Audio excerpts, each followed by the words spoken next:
Fat phobia is a conservative ideology. Hello and welcome. Thank you so much for joining me today. My name is Katie, and for those of you who don't know me, I used to weigh 360 pounds, and I've lost 180 pounds and kept it off for years now. And on this channel, we will discuss weight loss, weight maintenance, nonsense I see online about fat acceptance and body positivity, my experiences with all of that, and, well, anything else I feel like talking about. So if that sounds like something you're interested in, go ahead and hit that subscribe button down below, and let's get into today's video. So a couple of things to mention before we delve too deeply into today's video. The first thing of note, if you can't tell, my voice. I just got done watching Game 7 between Cleveland and Orlando, and thankfully my Cavs did pull it out, but I did spend a few hours cheering and yelling at my TV for a little bit. So I guess it is what it is, but Cleveland did win, and we're moving on to the next round of the playoffs, so I'm very excited about that. Then the other thing to mention, because I'm sure you'll notice it since I talk with my hands a lot. Yeah, there we go. And oh, yep, both arms, because why not?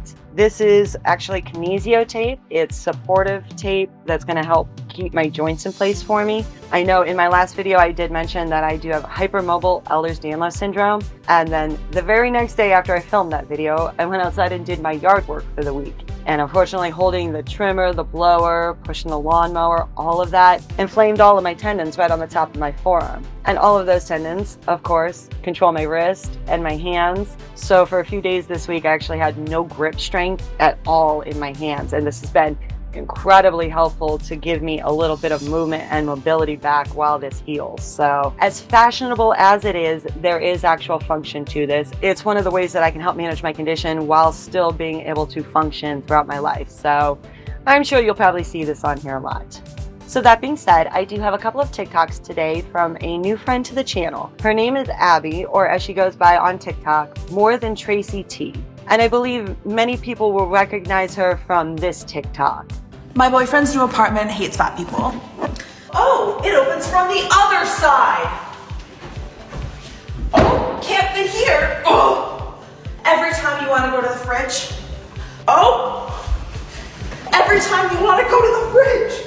Every time you want to go to the fridge, you have to be reminded of how fat you are. So today I have a couple of TikToks from her that will talk about fat phobia, fat activism, and tying politics into this. So I figured we can watch these together and I'll give you my reaction along the way. So without any further ado, let's go ahead and get into it. It's interesting how there's been so much conversation about how people who used to be fat are sometimes the worst to fat people now. And at the same time, the new student loan forgiveness plan has been announced. And Okay, so it sounds like we have two things happening simultaneously. We've got conversations about how former fat people can be some of the worst towards current fat people, and the new student loan forgiveness program. I'm genuinely curious how she's going to try to tie these two conversations together, because these sound like separate conversations to me that just happen to be happening simultaneously. So maybe she'll explain this and see how these tie together. in the comments of all of the videos about it are people being like, why should everyone get their student loans forgiven when I did it? And I think okay, but that is a fair point. If you have struggled over the years to make your student loan payments to make sure that you've paid off your debt, and now you're seeing that there is student loan forgiveness when you could have benefited from that whole time, you can be happy that people got that relief now, but still feel slighted that you didn't get that help when you needed it. It is a very complex and nuanced topic for a lot of people. And I understand, especially on TikTok, when you have character limits for replies, that you're not really going to get that level of nuance when you're dealing with comment sections on the internet. So I think that's the same logic behind the former fat person who's like, why would fat people be treated well now? I wasn't treated well when I was fat. I had to put in the work. Okay, so is she making the claim that she thinks that fat people are being treated well now? Because that seems to go against everything that I'm hearing come from fat activism, that fat people are not treated the same as thin people. And while that was not my personal experience, I'm just trying to wrap my head around that, because the fat acceptance movement as a whole will tell you that fat phobia exists, that fat people are not treated the same as their thin counterparts. And here she's trying to say that why should fat people be treated well now when I wasn't treated well as a fat person? And I must say, from my personal experience, I did not experience that.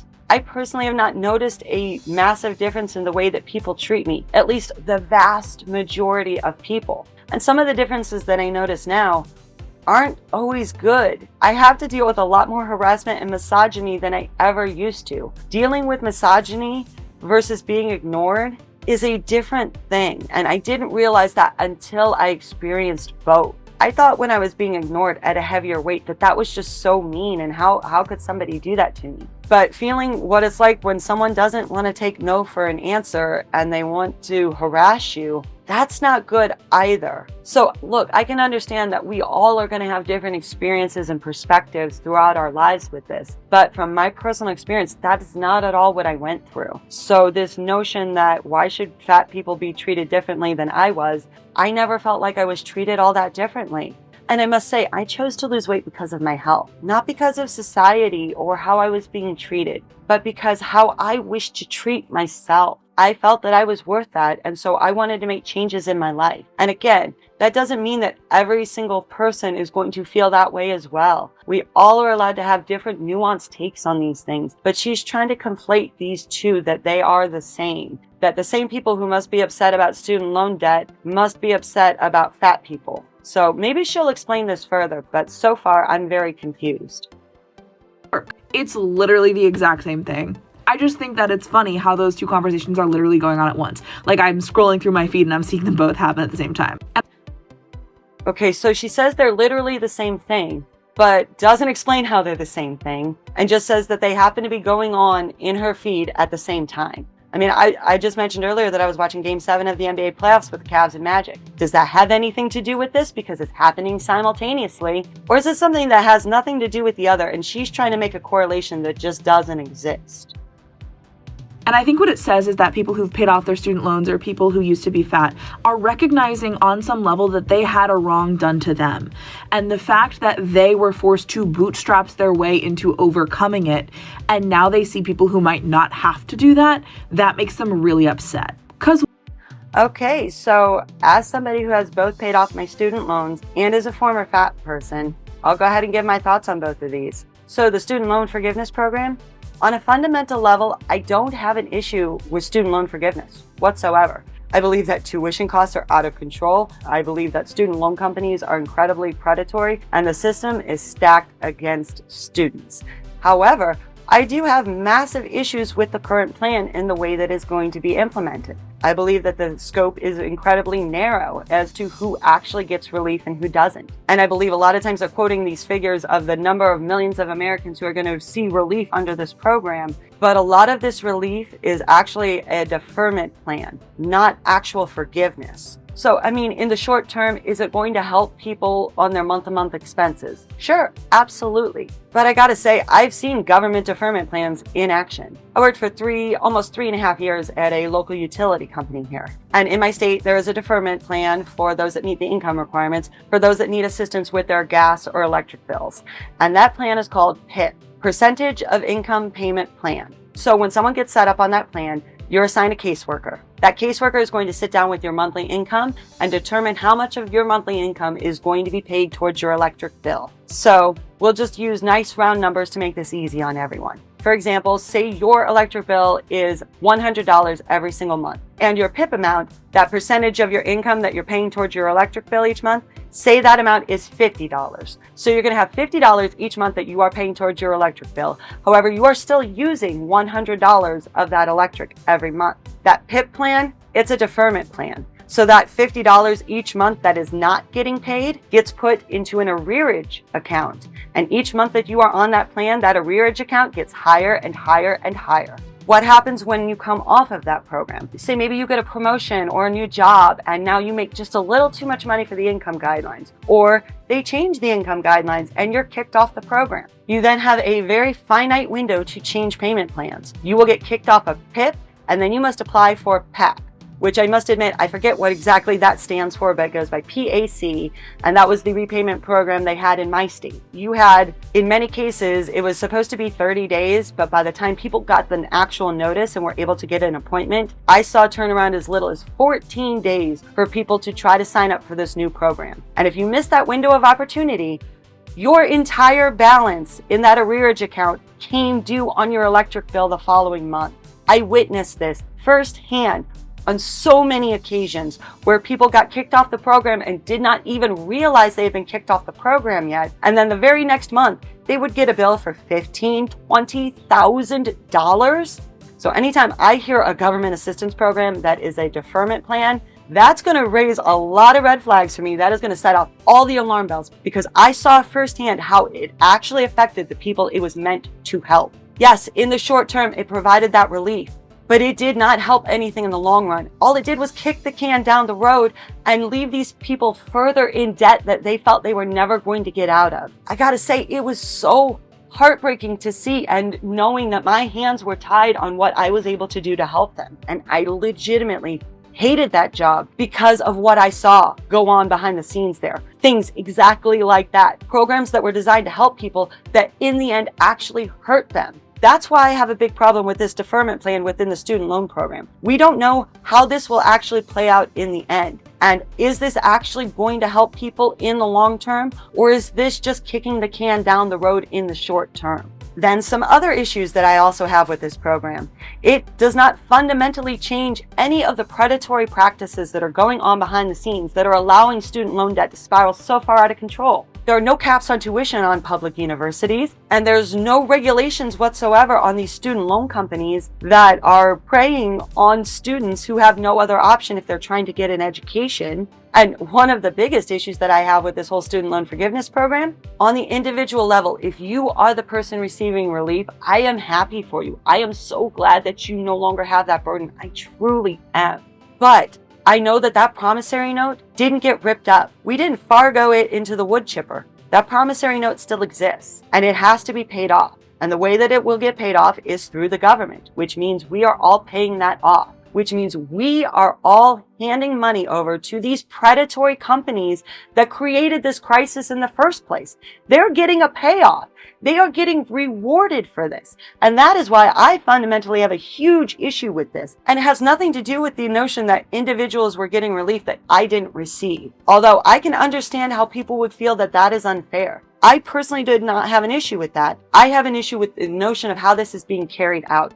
We're kicking the can down the road. We're putting a Band-Aid on a bullet hole and dressing it up like it's some glorious thing. And it is for those that won the lottery that are going to get that relief. But for the rest of us that were waiting for that relief, we're drowning. And we're still waiting for that relief. And this might not help those people. And then as far as applying that towards losing weight, the notion that you must bootstrap your way out of it. There are plenty of things that we could talk about systemically that do affect people's weight. Our food supply is a big one. The way that we advertise our food supply, the way that we subsidize certain crops and put much more of that out into the open market, which then get turned into ultra-processed, highly palatable foods that have been proven to be absolutely detrimental to our health. There's a lot of conversations that we could have about the systemic issues when it comes to weight loss. However, even if we address all of those systemic issues, there is still going to be that element of personal responsibility that comes along with taking care of your own health. At the end of the day, it's going to come down to a personal decision whether or not you turn into that drive-thru. It will come down to a personal decision of what you put into your cart, a personal decision to make the meal that you have at home as opposed to going out to eat. And so, yes, I can fully understand that there are going to be systemic issues, that our society has made things incredibly easy for people to get overweight in this society. But I also understand that there are personal decisions you can make even within this society that we currently live in. You can make better decisions for yourself. And it's not a judgment on other people who haven't made those decisions for themselves if you choose to do that for yourself. And that's, I think, the biggest misnomer that I see from this. If I choose to walk to the store as opposed to taking my car, I still had to make that decision. Yes, my city could make it easier by making sure that sidewalks and crosswalks exist. But at the end of the day, even if you remove all of those barriers, people will still need to make that decision. You still are in control of what you eat and how much you exercise. And believe me, even if you're dealing with a disability, you still can do all that you can do and still try to make the best decisions for yourself despite the circumstances around you. Because what a waste of time, energy, money. I feel terrible for those people, genuinely. I'd probably be pissed if I'd already paid off my student loans too. Okay, well, I'll give it to her. At least she can admit why people could be upset about this. If you had just paid off your student loans and then found out they were giving away all this student loan forgiveness and you just struggled for how many years of your life to pay those off, and now you're seeing other people are getting relief, you can be upset, and that's okay. You can also, at the same time, be happy that those people are getting relief, but still upset that you did not get that relief. Just imagine that you're at the ER because you broke your leg and you see somebody coming in with a heart attack. Now, obviously in the ER, they're going to take the person with the heart attack, as well they should. And you, the individual with the broken leg, could very easily see that, yes, the person with the heart attack does need to be seen first. But just because they do need to be seen first, that doesn't take away the pain in your leg. That doesn't make what you're going through any easier, even if you can understand why your wait might have gotten longer, even if you understand why they're taking other people in front of you. It does not give you that relief. It's not getting you any closer to that relief. So it's very okay to hold two emotions at the same time. You can be both happy that people are getting relief right now, but you can also be upset that you had to struggle for as long as you did and you weren't included in that relief. You can carry both of those emotions at the same time, and that's perfectly fine. We can walk and chew gum at the same time too. Just so unable to think outside of, but I'm not getting the benefits of this, it's not fair, that like they don't even think about doing something good for another person.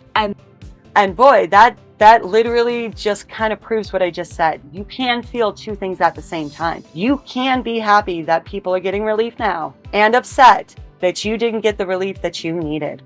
And so when you look at comments like, well, how come they're getting help and I didn't? These people, like many of us in this country, are struggling with basic needs, that we are all dealing with the effects of inflation and housing costs and healthcare costs and so many things that are spiraling out of control, all while our wages have remained stagnant since before most of us were even born. Since before I was born, wages have not kept up with inflation. So we're watching all of this go on, and so many people right now in this country are struggling to meet basic needs. We are living paycheck to paycheck and would really love to have an extra couple $100 in our pocket each month. So I understand this notion that you can be happy for the people that are getting the relief, but if your basic needs are not being met, you're going to still feel completely left out and wondering when your relief is coming. And that maybe, yeah, they didn't reap all of the benefits they could have at the time when they needed them. But that doesn't mean no one else should ever get to have those things. Okay, but here's the thing. We're not fixing the problem. We're kicking the can down the road. We are helping the individuals who are getting help at this moment. But we're not fixing the predatory system. My children will still have to deal with this system because we are not fixing what is fundamentally wrong with it.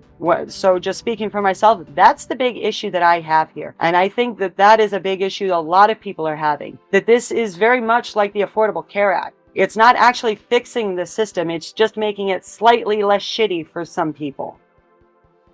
And thinking that just makes you one of the worst fucking people in the world. Like, wanting other people to have a harder time because you had a harder time, that is just one of the most unbelievably selfish, narcissistic, and frankly cruel things a human being can be. Okay, so again, still talking about the student loan forgiveness. That makes you a horrible person if you're not over the moon happy that some people are getting some help. I must say, as an elder millennial, I have watched so many people in my generation put off getting married, having children, buying a house, doing literally anything in their lives, being able to have savings or save for retirement because they were led dry by the student loan companies. And so, yeah, I can understand why a lot of people might be bitter about this. I really, truly can. And if you're not willing to put yourself in their position, then I think that that makes her kind of a terrible person as well. If you're only wanting empathy for one side, but you're not willing to be empathetic towards everyone who is involved in this, especially knowing that this is a predatory system that has led so many people to ruin.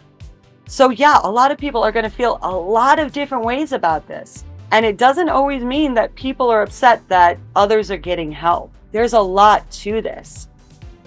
If you're on the other side, maybe think about helping the people across the way instead of saying, well, You gotta cross a river on your own, because I had to, so you better figure it out on your own. Wouldn't Okay, so it's much more likely that people will be generous with their time, with their money, of who they are, when their basic needs are being met.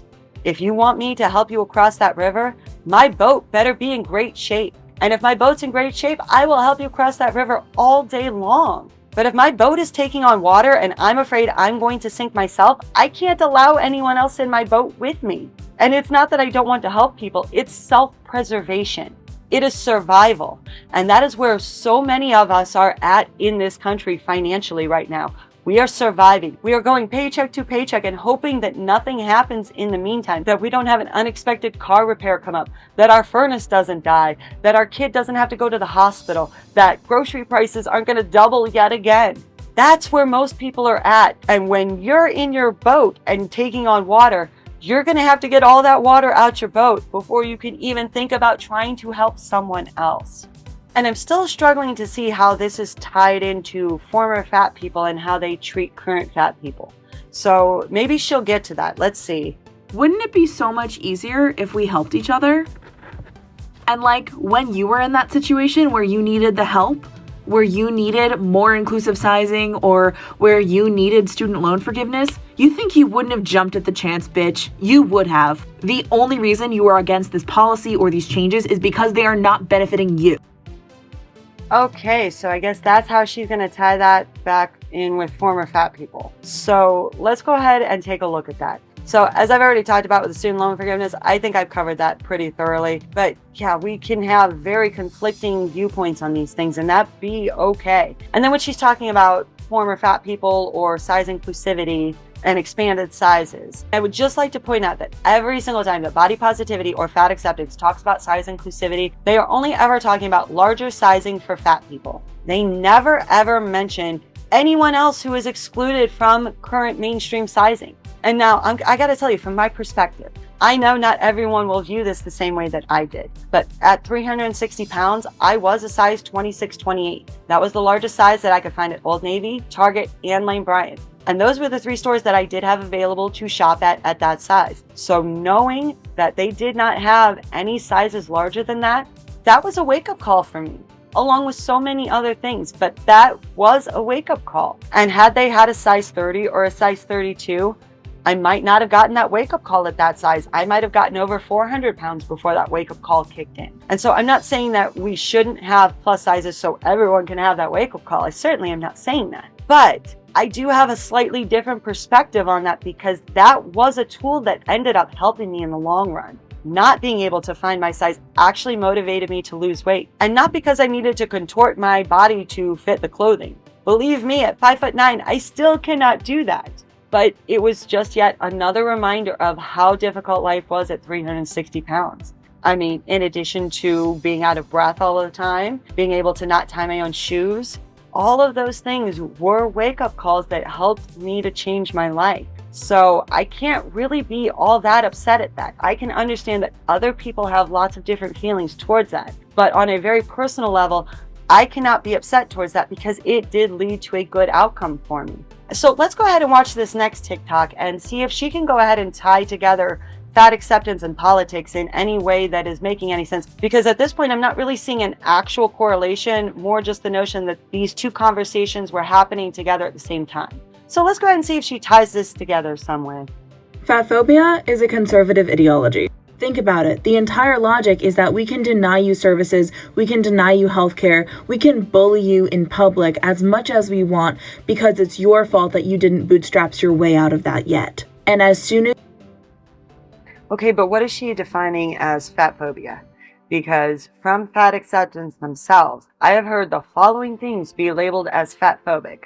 Weighing yourself. This comment was made in response to my video explaining how to decline being weighed at the doctor's office, and the answer is because of fat phobia. Before and after pictures. Before and after weight loss videos are fat phobic. Losing weight. If you are intentionally losing weight, it is fat phobic. Going to a gym. Working out. So yes, if you work out strictly for appearance-based reasons, you are fat phobic. Counting calories. If you ever even look at nutrition labels, You have an eating disorder. Why would you want to know what you're putting in your body? Just go to the store and buy whatever looks good. Following a meal plan? I'm fat phobic, apparently. Simply because in the last video I said, hey, you don't have to finish everything on your plate if you're full. I mean, I have heard all of those things be labeled as fat phobic. Now, I do understand when people want to make fun of or bully people because of their appearance or their weight. That is never acceptable and never okay. But what they will label as fat phobic seems to not really be defined all that well. And it seems as a movement that they tend to want to move the goalposts whenever there's something that they don't like. They'll just label it as fat phobic. So I'm genuinely curious what she means by fat phobia, because it's very ill-defined as a movement. As you do, you earn the good treatment because you'll have done it for yourself. But you don't deserve anything from anyone else. You don't deserve support, you don't deserve understanding, you don't deserve respect, and you don't deserve fair treatment. Wow, okay, so that was a lot. Let's go ahead and break that down. She's talking about these things that are deserving, that everybody should get no matter what. Okay, so let's talk about support. Here's the thing. If I am in need of support, I'm going to go to my family and my friends. I'm not going to random strangers, because then you're giving up your agency and you're putting it in the hands of a total stranger. At least if I go to a family member or a friend for support, I'm going to somebody that I know and I trust. And if I'm putting anything in their hands, I can trust that. I'm not going to go to just everybody looking for support. I'm going to go to the people that I know and that I trust. And then she wants to talk about respect, which is hard to quantify. It's something that means a lot of different things for a lot of different people. And that can be due to a lot of different reasons. It could be for cultural reasons. It could be through religious reasons, or a multitude of reasons that what you think you might be doing is respectful and the other person might not see it that way. So it's hard to quantify and define what is respectful in many cases. So for example, I live in America and most people are going to shake hands when they meet each other for the first time. But if you do that in other countries, there's going to be a lot of other different ways that people are going to handle that situation. You may bow, you might kiss on the cheeks. There are a lot of different ways that people will greet each other culturally all across the world. So to put this on this notion of respect as if it's something quantifiable, and then fair treatment. Again, that's going to be very difficult to define, and what I think might be fair, you might not think is fair. And so a lot of what they're asking for seems, at least in my opinion, very subjective. It doesn't seem very well defined, and when people or a movement use very vague and loosely defined terms, or very subjective terms that can mean very different things to very different people, it feels like a setup to then be able to create an us versus them and label people that they disagree with. But let's see if she clarifies this. If you identify as a leftist or even just a liberal Democrat and you believe people should have, affordable housing, healthcare, labor protections, equal rights, and yet those things stop as soon as that person is fat because they did this to themselves and now they deserve it, you sound like conservatives talking about poor people. Suddenly. Okay, so did you catch that logical fallacy there? Because I sure did. If you label yourself this way, if you identify as a leftist or a liberal Democrat in this country, then you must believe these things. Otherwise, you don't. That's the no true Scotsman logical fallacy. And she is trying to define exactly what this is supposed to be so she can tell you that you're not. And it is a logical fallacy. It's a way to try to persuade people into her way of thinking. But here's the thing. All of those issues you can have independent thoughts of. And you can identify however you feel on the political spectrum. She is not the gatekeeper of this. You're allowed to feel multiple ways about multiple different issues. And you can have layered and nuanced takes to many of those issues. So, for example, I am all for labor protection. I am very much for that. But I also understand that there are a number of jobs that do require a level of physicality. And you must be able to physically complete that job. Otherwise, you cannot do that job. For example, my grandpa on my mom's side was blind. He was born legally blind, and by the time I came along, he had no vision left. And, well, being a truck driver was never going to be in the cards for him. That didn't mean that he couldn't find a job that he was able to do, but he never was going to be a truck driver because there were physical limitations preventing that. And for good reason. We should not have blind truck drivers out there, as my grandpa would have fully agreed with. You can have both of those opinions at the same time. You can understand that labor protections are wonderful things and should be in place, but also understand that there are jobs that have physical limitations, and there are jobs where your weight may be a limitation towards that. Another prime example, my husband worked for a number of years on the railroad. He actually drove spike and built track. And that was a job that not everyone could handle. It was long hours in the hot sun and took a large amount of physical strength and endurance. And many people who started were not able to finish, let alone come back for another season. So there are jobs where these things do come into play. And when you are trying to lump body size in with labor protection, this is where things will always get a little sticky for me. And believe me, I understand the notion that we all want equality and equity in this world. But unfortunately, there are realities still, and there are going to be physical limitations to some jobs, and that is for certain. And so just based off of that example, you can see how quickly these things become very layered and nuanced. And you cannot make these broad generalizations and all of these blanket statements when there is a lot of nuance to be had and potential unintended consequences by trying to push some of this into place. Everything is an individual solution. There's zero empathy, zero nuance, zero understanding, zero patience or tolerance for people who are mostly just doing the best they can to get by. And rather than taking an approach to this that would be more of a left approach, say we look into the microplastics that have been proven to cause people to be fatter, say we look into healthcare inequity, say we try to tackle food deserts, all these things.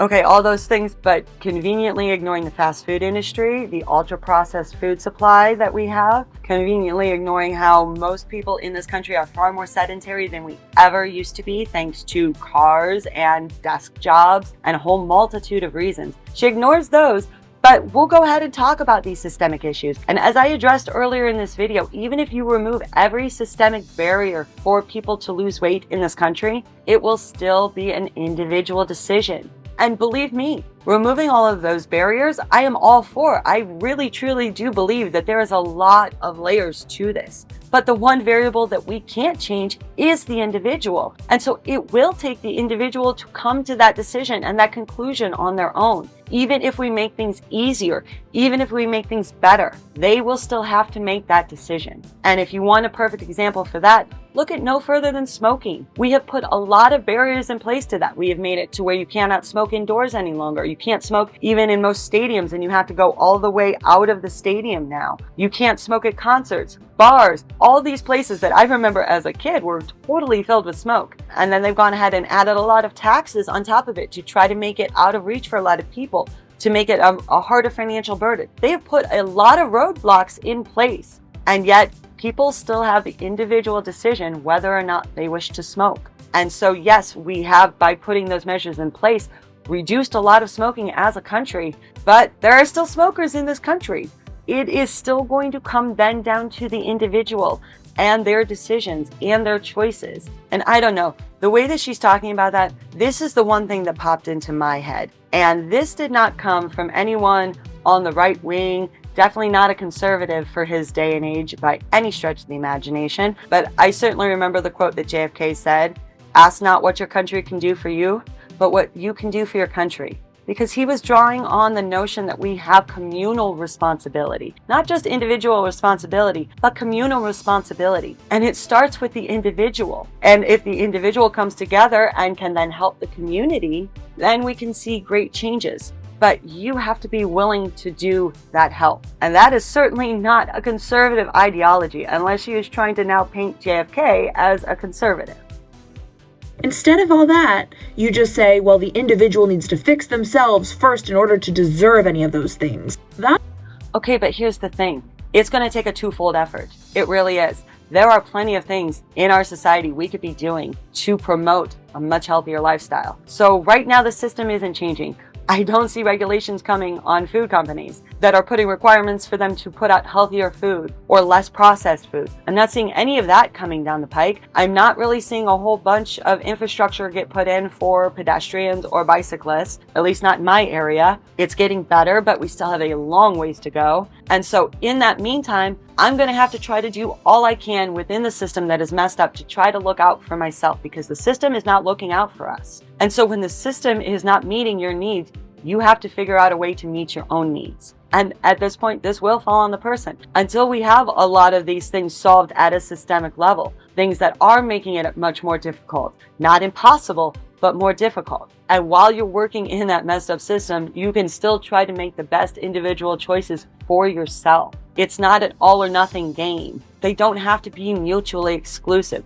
We don't have to wait for the system to change ourselves either. And that's what it sounds like. Why should I even bother if the system is rigged against me? And from my perspective, that's all the more reason why I should try, because I know the system is rigged against me and it's not going to do me any favors. So I better do all I can for myself because the system is not looking out for me. That's conservative, babe. And I should also remind you that fat phobia is built on white supremacy and it came out of white supremacy. There's a whole history of it that you can look up. Okay, so I knew that this was going to come up at one point or another, that fat phobia is rooted in white supremacy and racism. So whenever I have heard fat acceptance or body positivity talk about this, they always want to refer to one singular source, and that is Fearing the Black Body by Sabrina Striggs. I have heard this repeated so many times that I have not even read this book, but I have heard all about it, I must say. And since I have not read this book, I cannot comment on this, but I will link down below. Sam at Every Size has done a wonderful series talking about this book and breaking it all down. It is a 4-part series, but I promise you it is worth the watch. And I gotta say, just from my nerdy history buff perspective here, if you're hearing people only ever repeatedly cite one source, that might be pretty dubious. Just from a historical standpoint, singular sources aren't well regarded, even if they're a primary source, meaning they were written by the individual in the contemporary time of which they're speaking. If you only have that singular source, it's very tenuous to say anything definitively on a historical level. So like I said, please give those a watch. They were so well done and definitely worth the time. And then the other thing that I'd like to point out, it's not lost on me that many things in our history, in our culture, especially in this country, are rooted in racism in some fashion or another. But I don't hear this group ever bring up any of those other things. For example, the sugar industry. The sugar industry is rooted so deeply in racism, that's the entire reason for the transatlantic slave trade. The entire reason was sugar. And I never hear them talk about that. Never. So if we're bringing up things that are rooted in racism and how terrible they are, shouldn't we be talking about all of them? Shouldn't we be bringing up all of these things into light? So the fact that they are laser focused on that one thing, fat phobia is rooted in racism. Honestly, I've heard it repeated so many times from this group now that it's kind of lost its meaning, especially when they don't talk about anything else at all in our country currently going on that is rooted in racism. It just seems like they want to bring it out as another label, like fat phobia, when they want to dismiss people's opinions, when they don't want to hear what the other side has to say. And so it's much easier to label them and dismiss them. That's what it sounds like to me. So let's see what else she has to say. When you're aligning yourself with the idea that all fat people are inherently inferior and morally bad, that's actually an ideology that is also rooted in racism. So if we're pretending we're left-wing, we gotta give this one up, guys. We just have to. Okay, so there we have it. If we wish to label ourselves as leftist or left-wing, apparently that's the list of requirements, according to More Than Tracy T, that we will have to do in order to label ourselves that way, where I personally don't buy that. Now, I do not believe that anyone should be discriminated against for any reason whatsoever. Not for their race, not for their religion, not for their culture, not for their appearance, nothing at all. But to sit there and blanket generalized statement all of these things, that if you are on the left, then you must not participate in fat phobia. Well, what is fat phobia? whatever we have listed it as. As I stated before, they have a whole list of what they may or may not consider to be fat phobic. Before and after pictures, weight loss, going to the gym, scales,